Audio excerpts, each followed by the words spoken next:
మా Porter company అయినా 19% commission తీసుకుంటుండు. 19% commission తీసుకుంటుండు. Passenger ఆటోలు తీసుకొచ్చేసిండు. ముఖ్యంగా ప్యాసింజర్ ఆటోలు తీసుకొచ్చిన తర్వాత మా కారబార్ మొత్తం ఖరాబ్ అయిపోయింది. ఇంకోటి ఏంటంటే మమ్మల్ని సస్పెండ్ చేస్తుండు. మాకు కస్టమర్ ఒకవేళ మా రీజన్ పెట్టి క్యాన్సిల్ చేసినా కూడా మమ్మల్ని సస్పెండ్ చేస్తుండు.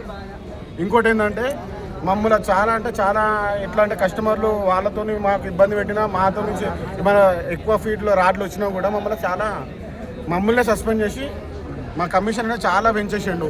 ఒకప్పుడు 30 కిలోమీటర్లు పోతే 1100 రూపాయలు కిరాయి ఇస్తుండే.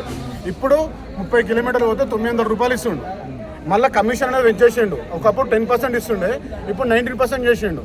ఇంకోటి ఏంటంటే ప్యాసింజర్ తీసుకొచ్చేసి ముఖ్యంగా ఏంటంటే ప్యాసింజర్లు తీసుకొచ్చేసి అది ప్యాసింజర్లు కొట్టాల్సిన ఆటోని వీళ్ళు మెటీరియల్ తీసుకొని పోయి మా 3 వీలర్ గూడ్స్ని అయితే చాలా దారుణంగా చేసేసిండు.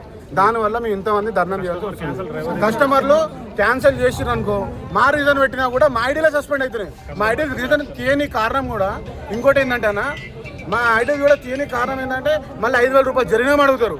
మళ్ళీ పర్మనెంట్ సస్పెండ్ చేస్తాడు. దీనివల్లనే ముఖ్యంగా రైట్ సరిపోతుంది.